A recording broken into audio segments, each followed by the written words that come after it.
BTS métier de l'eau en apprentissage et les différences entre l'apprentissage et le scolaire. L'apprentissage, c'est une méthode pédagogique où on alterne entre le monde de l'entreprise et le monde de l'école. C'est ouvert à toute personne supérieure à 16 ans. Le diplôme passé est bien le même, c'est bien le BTS métier de l'eau. Que ce soit en apprentissage ou en scolaire, vous aurez les mêmes épreuves, les mêmes correcteurs, les mêmes coefficients. Au niveau scolaire, vous avez un statut étudiant. En entreprise, vous avez un statut salarié. Vous avez un statut d'apprenti, ce qui veut dire un contrat de travail avec 35 heures de travail par semaine. Au niveau des offres d'entreprise, pas d'inquiétude. Comme je vous disais, beaucoup d'offres métiers en tension. Pour 24 places, l'année dernière, nous avions 93 offres réparties principalement dans le Grand Ouest. Mais si vous venez d'autres régions, nous sommes capables d'aller récupérer des offres sur les lieux où vous êtes situés.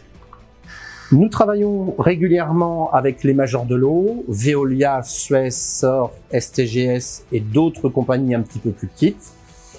On travaille également avec les structures publiques, Le Mans Métropole, Chinon, Angers, Cholet, etc.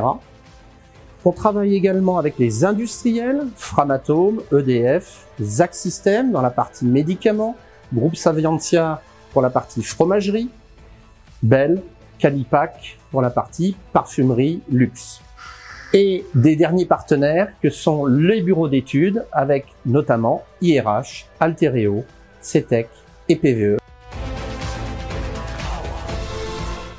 Pour les scolaires, les études sont payantes, soit par vous, soit par vos parents.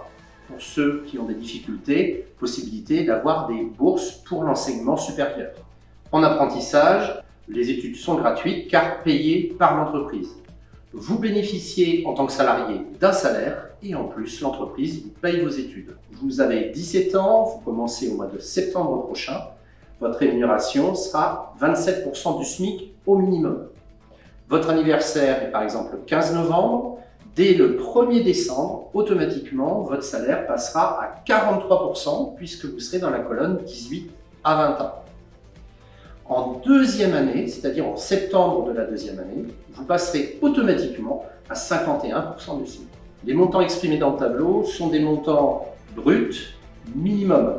En fonction des accords de branche, vous pouvez être rémunéré un petit peu plus. Vous cotisez pour votre retraite dès vos années d'apprentissage.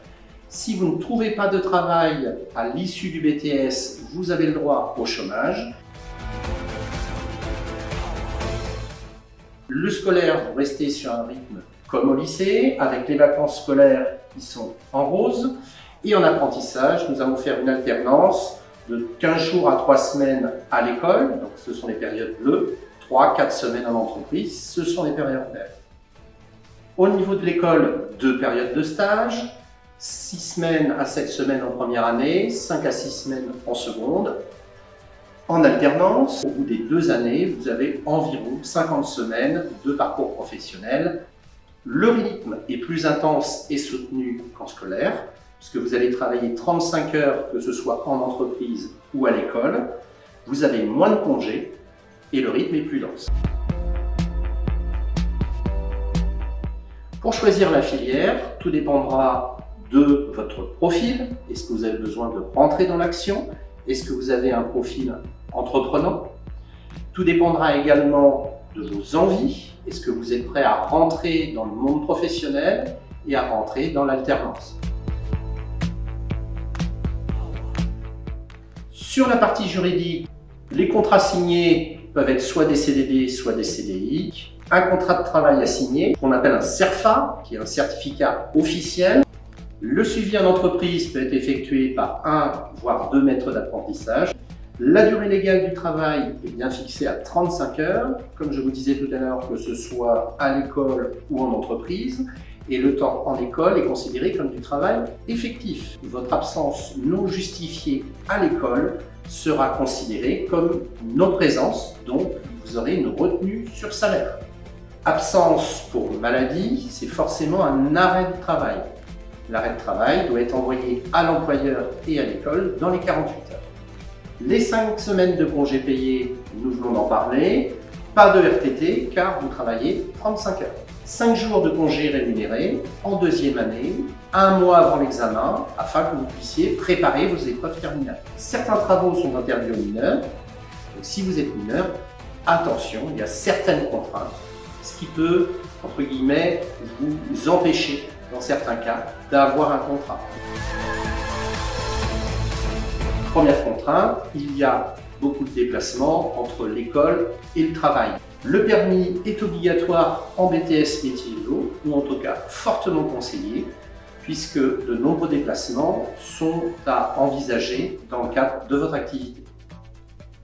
Besoin potentiellement de plusieurs logements. Notre but, ce sera de vous accompagner pour trouver une alternance au plus près de chez vous pour limiter les coûts, que ce soit de déplacement ou d'appartement. Mais il se peut que vous soyez obligé d'avoir 2 appartements, un sur Angers pour nous rejoindre à Let's Go et un sur le lieu de votre apprentissage.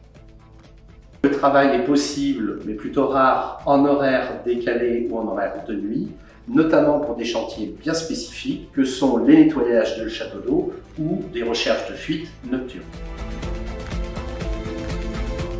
Vous prenez des infos au mois de novembre, décembre, janvier, dans le cadre des portes ouvertes des écoles. L'inscription et validation des vœux entre le mois de janvier et le mois de mars. En scolaire, les établissements examinent vos candidatures entre le mois de mars et le mois de juin. Au mois de juin, publication des résultats et à vous de faire votre choix final. Si aucun établissement ne vous correspond, vous avez une procédure qu'on appelle phase complémentaire qui est capable de vous trouver un autre établissement. Pendant ce temps-là, en CFA, le rythme est différent. Les candidatures ne sont pas anonymes sur Parcoursup, ce qui va nous permettre de vous contacter afin de vous accompagner dans la recherche d'entreprise pour avoir un contrat de travail. Au niveau de Parcoursup, dès que j'ai votre contrat, je valide le contrat sur Parcoursup. Il n'y a pas de timing spécifique. Du moment où votre contrat est signé, ça peut être au mois de mars, ça peut être au mois de mai, ça peut même être au mois d'août si l'on veut. Je valide sur Parcoursup. Vous validez également sur Parcoursup comme quoi vous voulez rentrer à Let's Go avec un contrat de travail. Et bienvenue à Let's Go. Je reste à votre disposition si vous avez besoin d'informations complémentaires. Vous pouvez nous contacter soit via Parcoursup, soit via notre site internet letsgo.fr. Je serai heureux de répondre à vos questions. À bientôt.